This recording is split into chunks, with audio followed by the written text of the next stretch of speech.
Hey guys, with production currently underway in Vancouver on the comic book adaptation of Deadpool, the producers recently claimed that their merc with a mouth will be the first hard R superhero.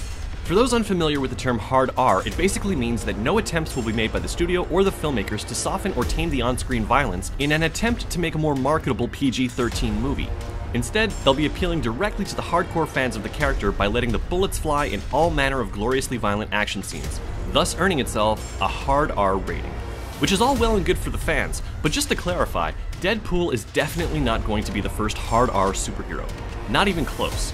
And to prove it, we've got 5 other superheroes who left their mark on film by pulling no punches in R-rated movies.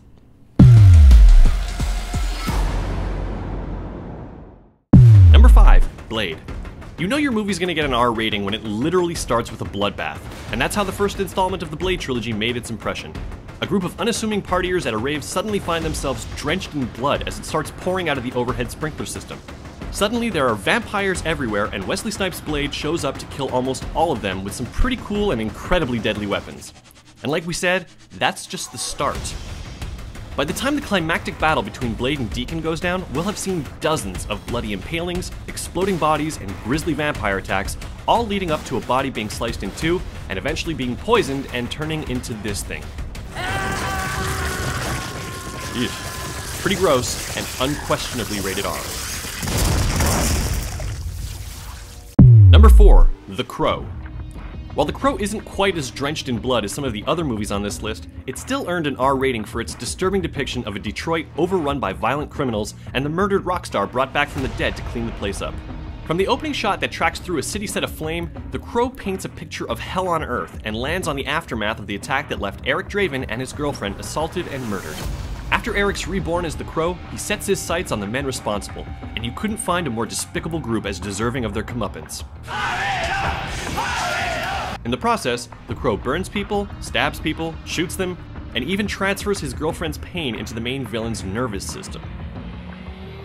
Tragically, the film suffered a real-life casualty due to an accident that claimed the life of its star Brandon Lee, in a truly sad instance of life imitating art. Number 3. The Punisher. This gritty, no-nonsense Marvel movie sees Thomas Jane inhabit the character of Frank Castle, an FBI agent and former Delta Force operator who's out for justice after his father, his wife, and his son are killed in a ruthless ambush. There's nothing like avenging loved ones to give you a singularly violent mission to accomplish, is there? Castle's methods of revenge include everything from shotguns, bombs, ballistic knives, boiling oil, bows and arrows, you name it. It's all pretty far from the type of kid-friendly Marvel movies we're getting today, huh?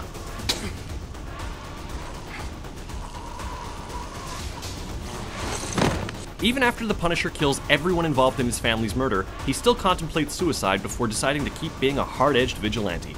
And fans got to see what that looked like in the Punisher's even more violent sequel, The Punisher Warzone. Number 2, The Watchmen.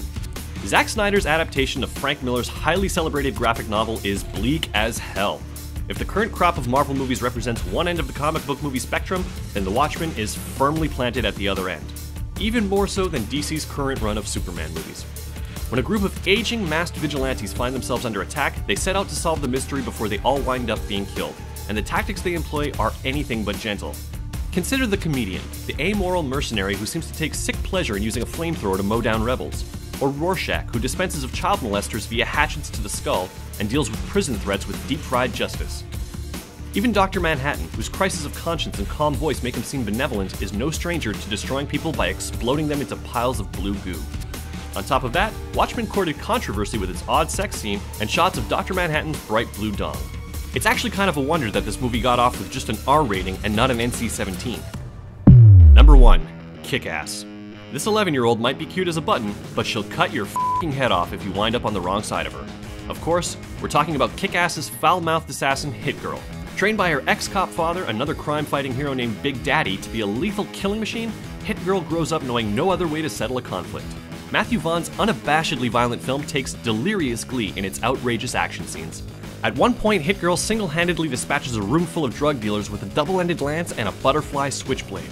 Not only is she lethal as hell, but look at that smile. This is the kid who plays with knives and guns the way other 11-year-old girls play with dolls and makeup. And the mouth on this kid. Okay, you Let's see what you can do now. Hit Girl and Deadpool definitely share some DNA when it comes to potty mouths and beating the pulp out of bad guys.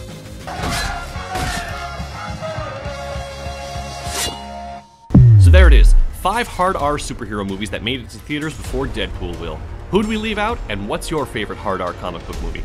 Make sure to let us know in the comments and keep coming back to Ask Men for more fun entertainment lists.